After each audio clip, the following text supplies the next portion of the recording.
Willie, give us a jingle. Oh, it's table read. Gather round. We got some things we need while you're in town. You wrote some shit.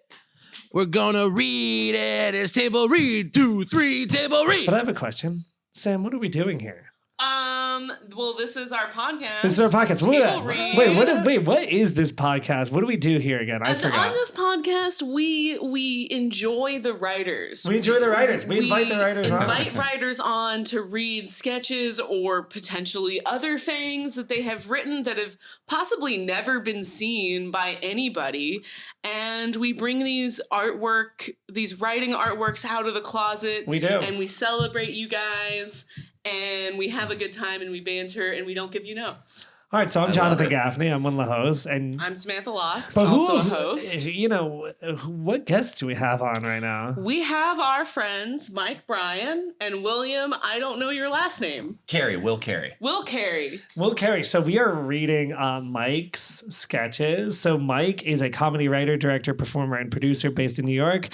He's a founding member and executive producer of the sketch comedy show Backdoor Barbecue, one of the pit's longest running sketch comedy shows, where he hosts and writes the show's recurring comedy news segments, a segment News in Review. Since beginning his comedy career in 2014, Mike has been a writer, performer, and director on Old School Sketch Show, a member of the Pit Sketch House team RunDMV, the co-host / head writer of the late night style talk show At the Moment, and he is at shows and writing featured on the Second City Network, NYC Sketchfest, and more. And you know, you might think that this bio is done, but our illustrious guest has more accolades. Yeah. Mike has studied sketch comedy, late night and sitcom TV writing, satire, and comedy performance at the Second City, as well as sketch comedy and long-form improvisation as the People's Improv Theater and Upright Citizens Brigade.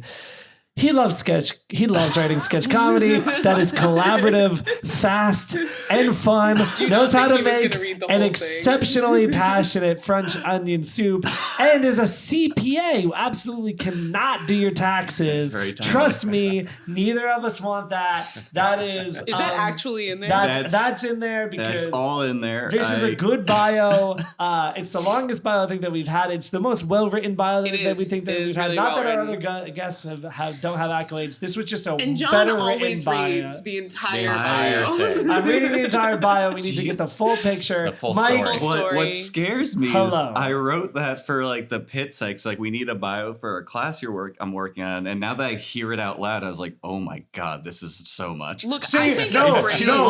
It's great. No, it's great. I'm just sitting there, I'm like, no, we're flipping this on the head. Honestly, I just want to add, you do a great Jon Stewart. Like, you'd be a great Jon Stewart replacement if we ever need to replace him, but I don't think we need to replace him anytime soon, unfortunately. I also think on this show, we're flipping the whole not wanting to read the bio and being squeamish about it on the head. Own your bio. Your bio is cool. You're cool. Who else do we have? I appreciate it. Here with us. We have a friend. Me? Yes. I'm Will Carey. I've been the tech for Backdoor Barbecue at the People's Improv Theater, the guy running the lights and sound for pretty much the whole duration of the group since show one. I've also been a stand-up comic since 2007. I started in Baltimore, Maryland, and I am a podcaster as well. I host the podcast Between Awesome and Disaster with Will Carey. Oh my God! What's the podcast about? I talk to comedians, actors, and people in pop punk bands about life in general, the creative process. That's very cool. And how they the whole idea of that podcast is that life is a balance of awesome moments and disaster moments. So we talk about both of them. Well, thank you both for being here. Thanks for having us. We're about to read a sketch, and tell us, what's the name of the sketch? It's called 4 Scores. I wrote this a couple of years ago for an Old School Sketch Show, and it's for that show, I always like to do historical parodies. So it's taking a pretty known historical item and getting a little behind the scenes look at it. All right, let's do it. Well, wait, before we start, I just got to say, these are some meaty sketches. Like, this pack of... Oh, really? This feels meatier than might be the paper the as well. previous set of sketches we've had. It's not double-sided. It's not double-sided. It's not double-sided. I don't print Okay. double-sided everything, though. Well, That weight's a sign of I just quality. assume it's going to have a lot of Yeah. good content. I- in it. I That's hope why there's it's good like a content I set. hope in it's here. not all dead air. It's like when you're picking up a cantaloupe at the John. store. It's like, ooh, that's got good weight to it. That's gonna be a good one. It's a hearty pack of Get that sketches. phone off Hardy the sketch. table. Hardy. All right, so let's get into it. Mike, we'll have you read Stage. Stage. Cool. All right. Lights up on John Wilkes Booth, Tabitha, Clara, and Abe Lincoln. Thank you all for agreeing to workshop the final draft of my Gettysburg Address. Tabitha, Clara, Samuel, you are truly my most trusted advisors. Happy to help, Mr. President Lincoln. And I can't believe you invited fame actor John Wilkes Booth. I'm just honored to get a peek at what will surely make history. I hope it does, John Wilkes Booth. 407 years ago, our fathers brought... Okay, pause. Is there a problem? 407 years ago? What's a score? Well, you see, a score is 20 years, so 4 score is 80 years. Therefore, 407 years is... 87 years. Yeah, we got it. Why don't you just say 87 years? It's literally less syllables. Well, 407 years is 87 years with some flair. I don't know what this Abe Lincoln voice that I'm doing is. I'm loving It's it. got- it's good. It works for me. Good, it's good. They all exchange a skeptical look. Listen, this is more of a final version, so unless there's something wrong...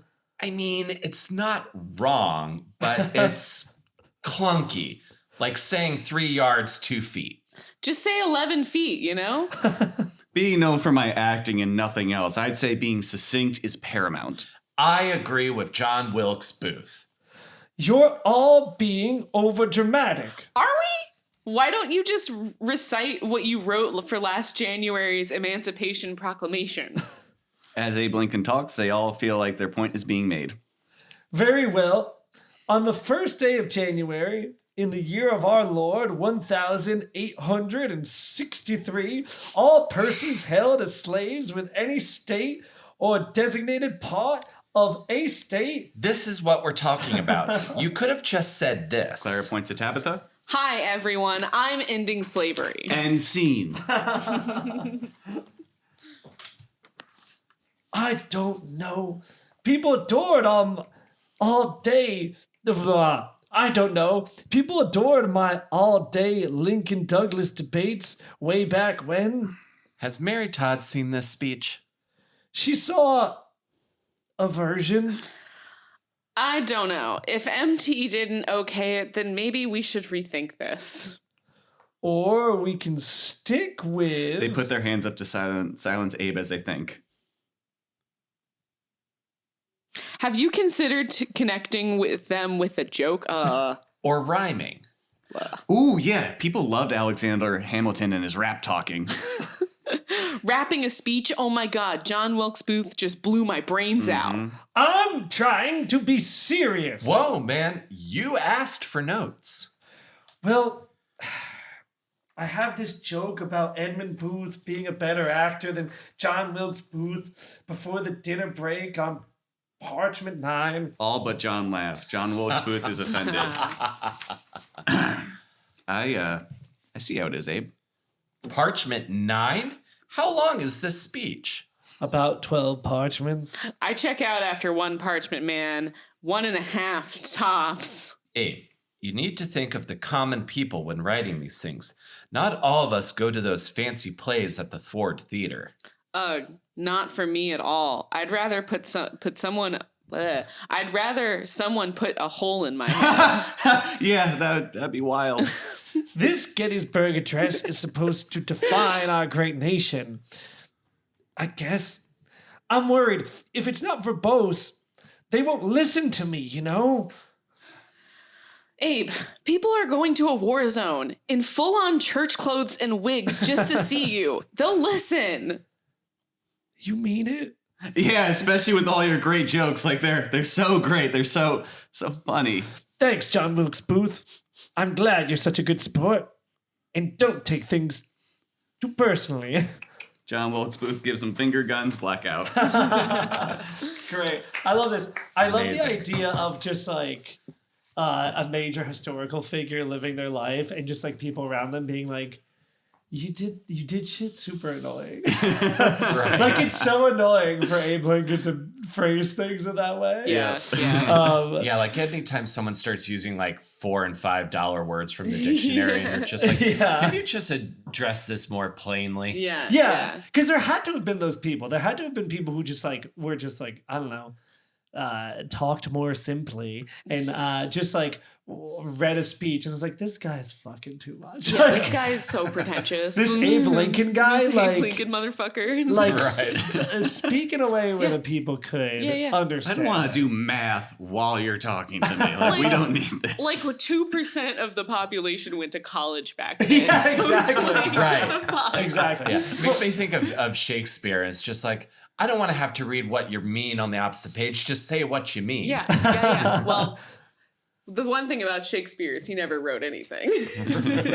But 7 years ago, I don't know. That's like the equivalent of like a guy in Brooklyn like quoting Infinite Jest. It's like shut the fuck up. Shut the fuck up. We don't need like it's like that line's from Infinite Jest. It's like maybe you should go die. I don't know. Yeah, I don't know. Maybe you should like read other books. Abe Lincoln is the presidential equivalent of like a annoying guy with a handlebar mustache in a bar on Bedford. Yeah, exactly. It's like But tone not it this end of down, Bedford. man. He's like, I'm The other president. end of Bedford. Exactly. It's like, yeah, you may have read it, but did you read it? You know? That is a really fun sketch. Did you. you put the sketch up anywhere? This one went up at Old School Sketch Show back like years ago. I think November 2019. How was This it is a receptive? pre-pandemic Pre-pandemic sketch. sketch. Yeah, how was it receptive? It went pretty well. It's with that show, it's all written and produced and put up in a week. So very simple sketches is like Very simple sketches, very simple games. very simple Get 'em game, out. easy to Yeah. understand. It's a 9:00, 9:30 audience. That's so how it's sketch like should be. Yeah. keep it nice, simple premises well executed is especially for that show in particular. Keep it easy and let the performers do all the great work. All right. Well, That's I've had great. fun with the sketch. Anything? Does anyone else have any last comments before? No notes though. No notes. No notes. You can hate it. It's No, okay. we don't know. We We don't know. do notes here. This isn't No school. notes. We're not nerds. Well, I'll just say, as like having been Mike's friend and watching him grow as an artist from the booth over all these years, I always am tickled by his writing style. And as a history nerd of a lot of stuff, I like stuff like this. Yeah. So I really enjoyed it. I really enjoyed it too. Yeah, I also enjoyed it. Such a funny thing to make fun of Abe Lincoln for. It's such a pretentious thing to say. Yeah. Oh, what a guy. But there's But something that we do. We rip up the Do it. sketches once we're done. Gotta do it. We're going to rip this sketch off. Okay. 3, 2, 1. We're getting through it. Sorry, Mike. So, Fun I know you sketch. printed these. It's all right. do we Yes. throw them up or You do can we throw keep them if them? you Throw like. 'em up. I put mine on the table. I'm just gonna Alright. toss mine on the ground. On the note of it being a hearty stack, I had to do a little Yeah. double. Yeah. to rip that one. It's like trying to rip a phone like, book. oh It's like, shit. I wish All it right. You was can always filmed. rip with your teeth too. So we have a second sketch here. We're having fun. We have a do, second sketch. we We do. have 2 more sketches to go. I know. What is this sketch's name? It's called Find Your Manhood. Hell yeah. It is a little dark, a little satirical, No, but let's it do puts it. it's through a very fun sing-songy lens. Let's do it. And yeah, it's one when Sam and I were talking about this podcast. It's like, do you ever those sketches where it's like it would take so much to produce and put up?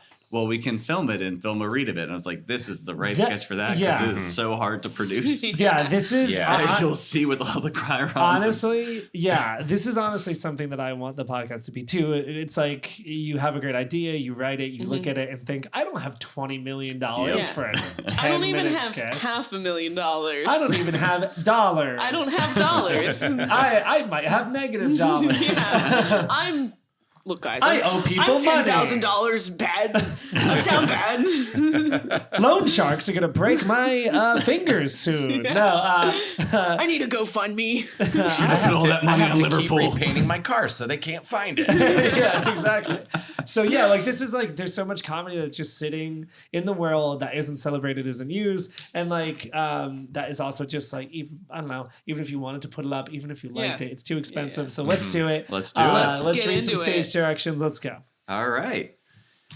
Open on Derek, who's sitting distant from Derek's wife. She's clearly bored. He's embarrassed. For guys, getting older can come with some challenges. Cut to Mo fumbling a burger off the grill. Mo's wife gives him a not again look. Your manhood feels insubstantial. Cut to Chet shooting a basketball and missing the hoop. Your little Kool-Aid man can't wait to break through that brick wall anymore, but it doesn't have to stay that way. It doesn't? Revive your manhood with guns. Cut to video diagram of a man's body.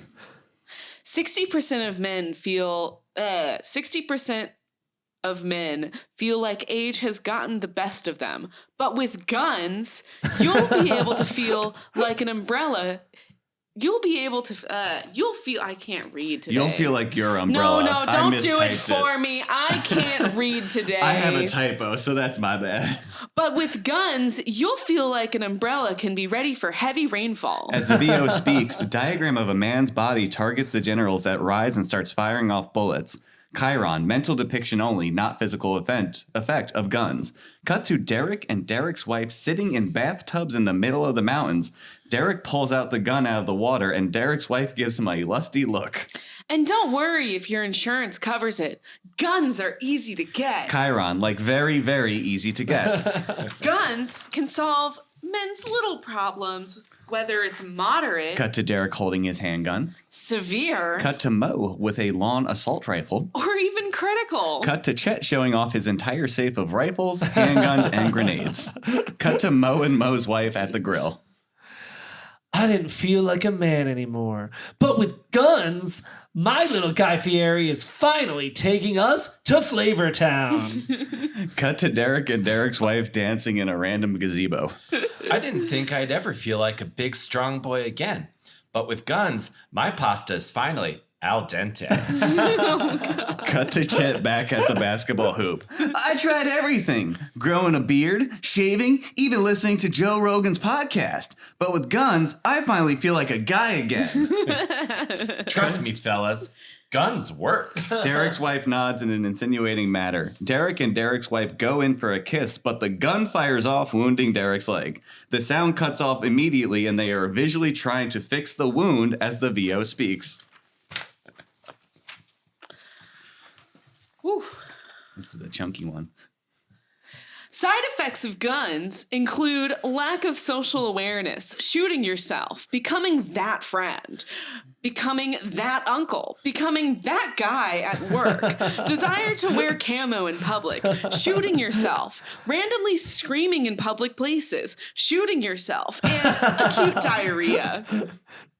Ask your doctor if you're healthy enough for guns. Chiron, you will be. Everyone is, apparently. Cut to Chet at the basketball hoop. The best decision I made was getting guns. Chet shoots the basketball and misses. He pulls out his gun and fires repeatedly until the hoop falls. The ball rolls through the fallen hoop. Chet looks at it and smiles. Layup! Cut to Derek, who is now in critical condition. The medics are there as Derek's wife tries to explain how Derek got shot. Don't drink alcohol in excess with guns. Seek medical attention if guns last longer than 36 hours and you start calling yourself daddy. Fade out. This is beautiful, great. beautiful. This was sketch great. really reminds me of like something that should be on SNL that I Yeah. would like see on there, and it also reminds me of like the classic advice that your sketch 101 teacher will tell you when they're going over advertisement sketches, which is like write with like $1 million budget in mind. I imagine you wrote this in a UCB 101 or 102 class. This was, I think this actually was a UCB sketch a called it. while ago. Yeah. I saw the whole thing in my head as we Yeah. were reading it. Yeah, like, yeah, I so saw, you can see it I saw perfectly. the gun, me getting shot. Yeah. I saw like me slowly dying. I You saw see like the my wife. graphics on the screen. Yeah, I really think from a writing standpoint, this is is a really, really It's a very strong. like Thank you. parody advertisement sketch. I Yeah. also think it's like a perfect little satire. It Yeah. it heightens well. The beats are really good. I love the fact that I love any sketch or any time anyone mentions Guy Fieri and Flavortown in the same sketch. I award a gold star to any sketch that I love the mentions name Guy Chet. Fieri and Chet. Chet is so Yeah. good. Yeah, Chet, Mo, Derek, like all classic like dudes who would be getting guns kind of things. Like absolutely. I love sketches where it stays true to like a good sketch is a good thesis statement. Yeah. So this thesis statement is erectile dysfunction, but also guns. Yep. Yes. Like Yeah. Guns make your pee-pee hard was like the yeah. key. yeah. Well, like it has a very clear point of view. Yeah, and like yeah. it never like you're hitting all of the points you would make about like guns and gun ownership and the Yeah. culture around it. Yeah. But you're not sacrificing jokes. Yeah. Or You're anything also like that. hitting all the points that make like medical advertisements funny and also erectile dysfunction, although it's not that funny. And also it's just with the subject matter, it's a very light and fun way to it's a more fun way to like satirize like Yeah. gun culture in Yeah, America, yeah. which Oh, is just yeah. making fun of dudes. It's Yeah. like the best Mhm. way to do it. It's like, why do you have like 6,000 guns? Yeah. Why Well, do you wear we'll need camo this. all the time? Oh yeah. Well, I so many people from my hometown I saw in this Oh, yeah. sketch. Like I knew that person. Yeah, So yeah. I We saw. got that Calvert I know County this person rep. too. It's my Yeah. dad. Oh no, I wish it you is had my put. dad. My I wish dad you had has a put gun becoming sale. that father. Becoming that father. We're penciling that It's in. just, honestly, good. that is my dad. He owns like 6 guns. And none of them are like scary guns. They're all like shotguns and pistols and Yeah. kind of like older historical guns. But he does wear camo all the time and is a little bit like chaotic. Like he does kind of like scare you a little bit. Love that. Love seeing a person that scares me a little bit with lots of guns. Yeah. It's my favorite. It's not that- favorite Well, the combination. guns aren't in your face. They're all hidden. Oh, even better. I love a nice. I love a I nice love guy an who Easter egg hides his hunt. gun. I love an Easter egg hunt that could send me to the hospital. Yeah. Just went to go grab a shirt from the closet, and all of a sudden I'm Just shotgun. just shotgun. It's Yeah. like, Oh, did you hear what happened to Bill? He Ooh. died. How'd he die? Well, he answered his gun instead of the phone. Also, these sketches too, the advertisement sketches, it's such a nice format to keep the sketch Yeah. nice and active. Yeah. Right? It's just like, here's the fun, here's the fun, here's the fun, here's the fun. Because when you're writing it, it's like if you go off on like wild tangents that don't make any sense, it's like, why would a Yeah. commercial be doing this? It like forces you to just be like, what do I think is funny? And then just like cutting and cutting and cutting Yeah, to yeah. different versions of that funny thing. Oh yeah. and using the Yeah. different vehicles. Like I love commercial parody. Sorry, my tummy just went off. Wow. That was loud. That was I a- heard that was a we have hearty- very good mics on this podcast, so that is That's going to be picked up. real well.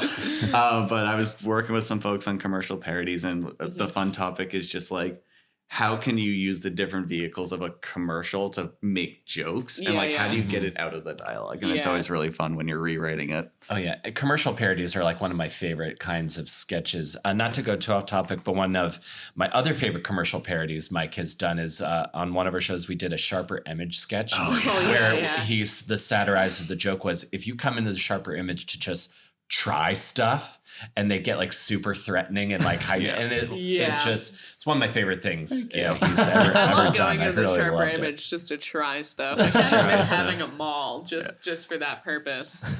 We all Exactly. did it. Yeah, Oh, we it's all just like- did it. And then we all had that friend who had that mom who would just buy the stuff. Yep. This- Do you want one too? It's like, I guess. Sure. Yeah, well, why not? This is great. This is great satire. I love this sketch. Although it good. might ruin my life and potentially other people's lives around me, because I potentially, after this sketch, might refer to my penis as Little Kool-Aid Man. So, What's is a- what what's it They is. hook it up with Yikes. someone and they go, oh yeah. It's like, what? Hey, Jay. Yeah. Oh, And God. now we are completely turned off. Exactly. That's the best form of birth control. Is on your penis, Little Kool-Aid. Little Kool-Aid Man Kool-Aid shall be the Man. name of my dick henceforward. On this day, henceforth, as stated John, 4 you should- scores I don't know, ago. little also- Guy Fieri is pretty rough to his like You donkey should also sauce. paint it red. I know I should paint my red. I should Get call a it nice Kool-Aid red Man. condom. I should. Yeah, I should make Guy Fieri red. Okay, I don't even want to make a joke about donkey sauce and Guy Fieri right now. That is. no. We might have to move on, but right now we are going to rip this Rip sketch. it up. up. This I have a sketch note one. on that. Boom. Okay. It's okay. It's a mental note now. So we're flying through. We're having a great time. I loved these first 2 sketches. What's our last sketch? This one is taking a little bit of a concept that we see all over the internet and putting in a different environment in a doctor's office and just seeing what happens when you put those 2 things together. So it's called ad-supported doctor. We love it. Meaty. Let's go. Meaty sketch. All right. Lights up on Casey, who is pregnant. Dr. Cola enters. All right, Casey. I'm waiting on a few results, but things look great. Thanks, Dr. Cola. It's good to know that everything's okay. While we're waiting, why don't we take a look at the little one? Dr. Cola does a sonogram. The baby pops up on the screen. See, lungs are good, growing on track. You want to hear their heartbeat? Yes. Dr. Cola hits a button, but an ad for the McDonald's Quarter Pounder pops up. We heard you, America. McDonald's is now making the Quarter Pounder and Big Mac with real beef. Only $2.99. The ad goes away and we hear the heartbeat. Heartbeat sounds fantastic. Good, but what was that McDonald's thing about? Oh, well, McDonald's used to make their burgers with a mixture. Now they're using real beef. No, I get that part, but why is there a reference to the McDonald's Quarter Pounder on my sonogram? Oh, they didn't tell you?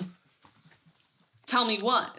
Is my baby okay? Your baby's excellent. Your insurance, however, not so much. So in order to pay for things, your visit with me is ad-supported. Ad supported? Yeah, you know how YouTube has ads? Your visits with me do too. Okay. The sonogram looks great, but your heart rate is a little high, so I'd like to check a few things. Nurse, Nurse enters. let's run some baseline tests. Nurse turns to do tests. Back of Scrubs has ads for Geico and Progressive. Nurse exits during the next bit of dialogue. While he's running those, let's test your vision and hearing. Can you read that chart? 1. Oh, vision and hearing. Wait for the cue. Sound effects, the Cars for Kids soundtrack. 1877 Cars for Kids, CARS Cars for Kids, 1877 Cars for Kids. Donate your car today. Perfect. I could have just known the song. No, the test said CARS, and the song is KARS, Cars for Kids. And yes, I need to say that in order to earn my commission. Cha-ching sound effect. I'm sorry, Dr. Cola, but these ads are a bit overwhelming. I know this can be stressful. It's stressful for everyone, Is it? It is? which is why I recommend the Calm app. If you subscribe during this visit, you can receive 3 months free with the code YEET. Yeet. Sounds effects. Cha-ching. Nurse centers with the chart. Just in time. Let's take a look. Nurse turns to hand the chart, reveals Scrubs has ads for Southern New Hampshire State University. Dr. Cola double clicks, pulls up an image of an MRI. Okay, liver looks good. Lungs are perfect. That's a weird mark on your heart. An ad for DiGiorno Pizza pops up. Wait, what's wrong with my heart? Oh, I'm not sure I can see past the rising crust of DiGiorno pizza. Cha-ching. Can't we skip it? We can if you are willing to take a short survey. Ad disappears. That's not a mark on your heart. That's just the Burger King. I forgot we do business with royalty. What is wrong with you? There's nothing in my contract that says I can't do business with Burger King and McDonald's. That's it. I can't handle an ad-supported thing anymore, Dr. Cola. You think I like this? My name is Joe, but I have to make patients like you call me Dr. Coca-Cola. Cha-ching. So if you don't like how I run this practice, I think it's time for you to go. Nurse! Nurse enters, turns to escort Casey out. Back of Scrubs has ads for Marlboro cigarettes and New Amsterdam vodka. Nurse begins to usher Casey out. Wait. Before you go, on a scale of 1 to 10, how would you rate your experience? Lag out. Great. good. Love it. That is gonna happen, I think, tomorrow. Yeah. Yeah, I think No, this is the future. yeah, that's the future. You're True. gonna go and see someone's scrubs and they're gonna be like, sorry, I need to change. And then they're gonna come back and it's just gonna be like I'm still Pfizer. like yeah. And I would be okay with it if I paid less in health insurance for it, but I don't think that's going to happen. No. It's for inflation. Exactly. It'll just be in order to keep paying what you do now, which is too much. Right. You'll have to get a lot of sponsored content. Yeah. And then they'll have a more expensive insurance rate where I don't have to have it. Exactly. I love the idea of like doctors like jockeying for sponsorship. Yeah. And be like, yeah, I got a Go doctor. sponsor up. Yeah, I got a doctor sponsored by Coca-Cola. Oh my God. Exactly. So and you look down on the so person who's fucking evil. oh my So God. fucked You look up. down on the doctor sponsored by Pepsi or Android. It's like, so you're a second place doctor. I Yeah. Hey, Pepsi is not a second place drink. Oh, hot take. as far as the quality of the beverage, I find it a delight. I'm just merely going on pure sales Oh, yeah, numbers. okay. Oh my God. Yeah, Thought I had to this fight is, you for a second. No. And I understand. They still haven't gotten that guy's jet. yeah, Dr. Cola is going to be a reality. I love this. Unfortunately. Oh my God. But I think- 1-877 Funny. Cars for Kids thrown in there. That I don't was- know the that was song. great. Oh, what? 1-877 Okay, cars okay, for okay. kids. KARS Cars for Kids. 1-877 Cars for Kids. Donate your cars today. You've never heard that? I've seen the ad, like the billboard That'll break ads on you. the It's a- interstate, but they don't play that song ad on TV, as far as I know anymore. It's one of the most evil Yeah. advertising No, campaigns to yeah. ever exist. I mean, they're trying. Yeah. I don't even understand. The song is evil. It's a historically like annoying song. Yeah. Like even in the grand scheme. But are they giving the cars to the kids? well, No, that's there's the a thing. whole, I forget what it was. There's a whole thing under it where they're like not even like recouping, like they're just liquidating the cars and then like using it to like pay for the charity and like 10% of it goes to the kids. Yeah, of Yeah. course. Because if you're giving money to charity, like 90% of the money goes to the charity's operating Right. fees. And exactly. And what are these? And this is something that's probably been up before. It's like, what good are these cars to these kids? They Yeah. can't drive. Yeah, no. Unless you're like giving cars, like old cars, to teenagers who are like Need a car. disenfranchised and need a car. Right. But I don't think that that's what's I don't think that's what it's happening. for. Yeah. Also, And- quick question: what year is this sketch happening? Because McDonald's is offering a burger for only $2.99 made with real beef. Oh, So I think that this is technically a sketch in the past, or McDonald's has altered its. that is a great question. like the definition of real beef in the future is probably stretched a little bit. Yeah. real beef in like 100 years from now just means like real crickets. Yeah. We're all going to be eating bugs very soon. Yeah. For sure. But listen, this sketch was a delight. We're gonna you. rip this Yeah, one it's up, good. and Let's do it. I love this sketch. And Yeah. then we're gonna move on to our next section here, which is I want to ask a serious question. oh God, lay it on me. When did comedy first happen for you? For me, it would have been around 2014, 2015. So the way I got into writing was, as mentioned in my very elaborate bio that I've now heard out loud, I am a CPA. That's like what I do by trade. So I graduated college and was studying very densely for the CPA exam. And you need a break. So I started watching like Jimmy Fallon clips. And I was like, oh, this is fun. Just as like a little 7-minute break, like his monologues, all that fun stuff. And then finished my CPA exam and then was like, I need something to do and a hobby. And then picked up a book called Late Night Writing for TV by Joe Toplin. That pointed me to the Pit. Started doing classes at the Pit. Fell in love with writing and doing sketch comedy. But for me, it was, and then produced shows and all these years later, still at it. And for me, it was very much a after college thing. I was never like a theater kid or anything like that. When did you graduate college? 2013. Oh, wow. So yeah, it's been a while. That's how I kind of got into it in the very Spark Notes. It's a longer story, but keeping it brief. So basically,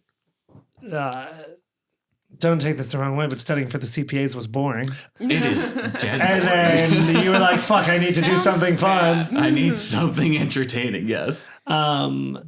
And now you're not a CPA really anymore. Oh, unless you are. Oh no, I'm actively I am an accountant by day. Oh wow, that is my job. Yeah, that's what you do at Peloton. Yeah, that's what I do at Peloton. I do the most accountanty of accounting. I do like the accounting rules and I interpret them. Yeah. Wow. And what is the writing process like for you? Do you sit in a dark room? Do you hang out with friends? Do you take acid or something? That would be news to me. That would be, yeah. No, let me tell you that you don't come up with Guy Fieri Flavortown sober. For me, I usually write my first couple of drafts or premises alone, or I'll even come up with like a first page of like just establishing who, what, where, and then what's the twist. And I'll bring that to a table or a group, or even if it's just like a pitch. But when I'm writing my sketches, I'm usually doing it alone. Usually when I'm figuring out what to write, it's dependent on who am I writing for and what show am I writing for. So is it going to be a late night show? Is it going to be a weekday show? Is it going to be a weekend show? My show is a rotating cast one. So who am I bringing in? Is there a theme I'm working towards?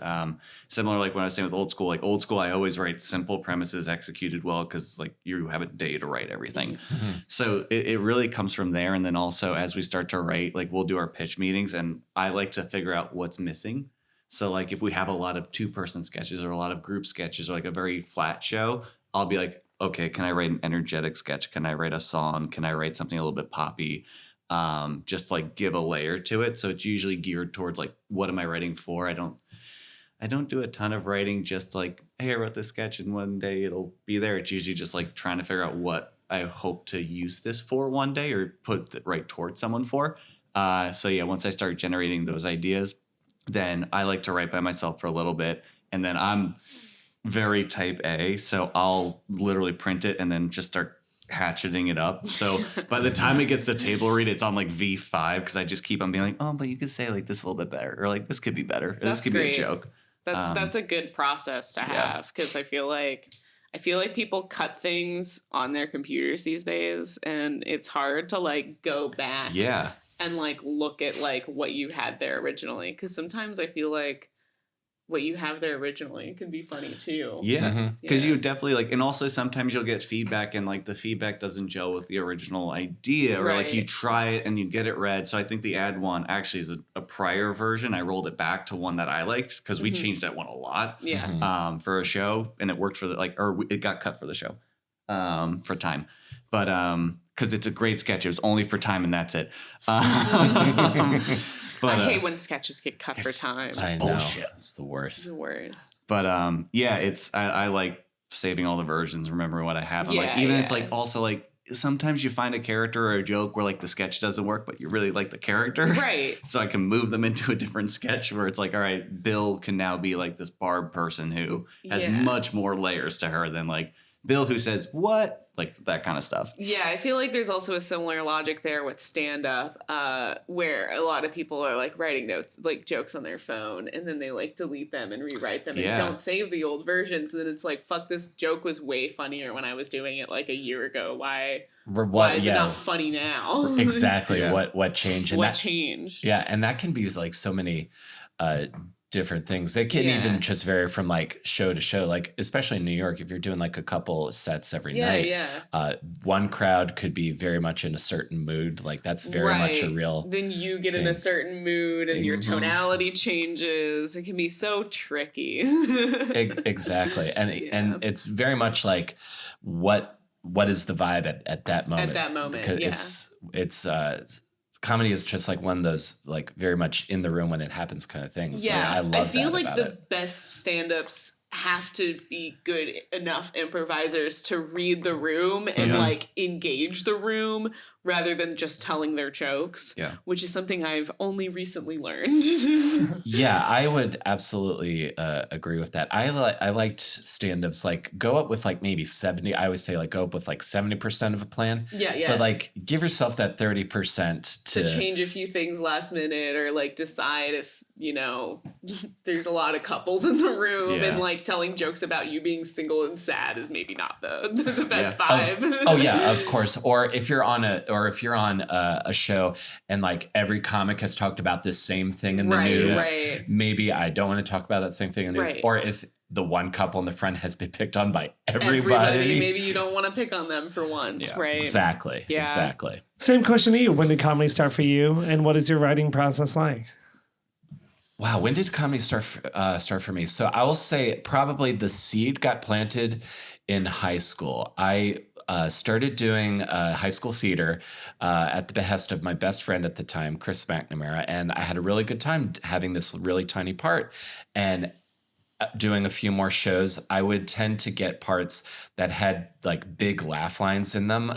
My senior year, I was in The Pajama Game, and I played like the evil boss that didn't want to give his factory workers a raise. So there's a part in that play where I have to jump across the stage when like a knife gets thrown at me, and I got this big laugh line, and that probably set the seed. As far as the concept of stand-up, I didn't really start thinking about stand-up as a thing I wanted to try doing until I was probably like later in like going into college. And the guy that really introduced it to me was Dimitri Martin. I saw a Dimitri Martin special, and that's when I learned about like jokes and one-liners as opposed to storytelling. So that's what made me really want to go on stage and try saying like quirky, weird, surreal thoughts. Oh, God. That's Dimitri what Martin is so good. I loved him. So and then funny. that's how I found Mitch Hedberg, and I found Stephen Wright, and then, you know, of course, like bigger on like Jerry Seinfeld. Don't get me wrong, I love storytellers too. Yeah. Like Gabriel Iglesias is a wonderful comedic storyteller. Definitely, it's like a different type of Yeah. comedy, though. Yeah, like it absolutely Yeah. is, and he's always and my favorite comedic storytellers also always have jokes along the way. Yeah. So, and then as far as like writing process, I love to. I've gotten into to free writing relatively recently, because I like to that will help me really flesh out an idea. Like if I just start thinking of a topic and I write everything I can think of on that topic, and that will give me ideas of like, okay, maybe there's a joke here and there's a joke there. As far as like straight setup punchline kind of stuff, because once you kind of get the general idea of a joke format, like setup and then the twist, those are a little bit easier to kind of think about more mathematically. Right. And then when it comes to storytelling, because I also, to kind of, for anyone who might not be familiar, there's like club stand-up, which is very much like setup punch, where the focus is on laughs. And then there's the storytelling scene in New York, like stuff like The Moth or This American Life, that kind of thing, where you're telling more of a personal story. Yeah. For those, I outline beats of important points to the detail of the story, and then I think about jokes around that. Exactly. And then part of being a solo performer compared to when we do sketch is you go up and you see what works, and then you feel what doesn't work, and then you start reconfiguring. You rewrite it. Yeah, maybe I shorten stuff down to be punchier. Maybe I save the more emotional catharsis, or as I like to call it, and in that moment. Because like if you've ever gone to the Moth, lots of those stories end with someone saying, and in that moment, and that's the conclusion of what they learned. They always do this kind of sweeping gesture with the hands. I haven't been to the Moth. How is it? The only storytelling show I've seen or actually knew of was the Bad Trip Storytelling, which they do here in Brooklyn. And I know Joey Rinaldi, and he's done the show here at this house. And I've been on it, and it was like good. I liked it. I liked that there was like a theme each like show, but that was like the only storytelling show that I knew of is the Moth. Like, well, the Moth is also similar. The Moth often has themes as well. Do they do an open mic, or is it like an open mic for storytelling, or is it just like a show? The Moths usually are where people go in and people want to get on a list, and then you might get on, or you might not. So it's like a list kind of loose open mic situation. It's kind of like a booked mic, right? So if you're there early, you could be lucky. Right. Yeah. Cool. That's good to know. Well, listen, we really thank both of you for coming here. Before we head out, we want to know, where can we find you? Oh yeah. Where can we Plug find you? yourselves. Plug yourself. Give Say us your names handles. again. Say Give your us names again. handles. If you want to give your address or whatever. Give us your shows. That'll That'll whatever. be coming Go. up when this airs. Let's do Alrighty, it. Yeah. yeah. So I am Mike Brian Fogarty. I'm at the Mike Brian on Instagram, which is where I post most of my shows and all that fun stuff. In terms of stuff coming up in June 22nd and June 24th, we'll have Backdoor Barbecue that we'll be working on. We're working on casting that right now and getting some awesome directors. So rotating cast show. So if you're ever interested in sketch, working with us, performing with us, check it out. We always bring in guests. It's a great show. Thank It's you. such a great show. I appreciate that. I love your Jon Stewart moments. Yeah, we do. It's a mixture of sketch, and then I do the news and review comedic news segment, which we're writing right now for our April show.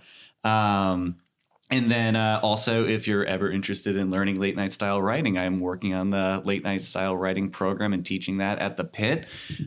Not sure when the next class series will come in. We're in the middle of the first one right now, but keep an eye out for those as well if you're interested in that. Thank you so much. And I am Will Carey. Everything related to me and what I do, you can find on my website, which is awesomedisaster.com. I am Will Carey 23 on Instagram, and you can listen to my podcast, Between Awesome and Disaster, everywhere you get your podcasts, Apple, Stitcher, Spotify, even the ones I haven't mentioned yet. And I've interviewed I interviewed the actress Marilyn Gigliotti from Clerks, the lead singer of Bowling for Soup. Wow. nice. The YouTuber Finn McKinty from the punk rock MBA, the lead singer of the pop punk band Hit the Lights, the lead singer of SR71, who you might remember from their song Right Now. And he's now a songwriter behind the scenes, writes a lot with Demi Lovato. So That's that was cool. a really interesting conversation. And me. And Mike. And Mike has made You two do pop punk music? I do. Oh, yeah. Do you know Scott? Demi Lovato? I rip some licks. Yo, what the fuck, That's a Mike? pop punk thing. Mike has been on the show twice, and you can also see other interviews I've had with the rest of the Backdoor Barbecue crew. Chris Migliaccio has been on twice, and then the third member, Paul Cohen. He is my holiday guest every year, where we recap the year in pop punk around that's Christmas, fun. Hanukkah. That sounds Amazing. very fun. We love it. And also, where do we find this Well, you podcast? can listen Yeah. to this podcast wherever you're listening to it now, preferably, or Spotify or Apple, or you can watch it on YouTube. What are our handles? You can also find us at Table Read Pod. That's Table Read POD for anyone who That's wants to it. find us. We are on Twitter and Instagram and Patreon. Yeah, those are our things. Thank you so much for coming, everyone. Thank you. Yeah, we'll have another one of these podcasts. Goodbye. Yeah, podcast adjourned. Thank you Podcast all. adjourned. Thanks for having us. Oh, it was so much fun. But guess that it's all done.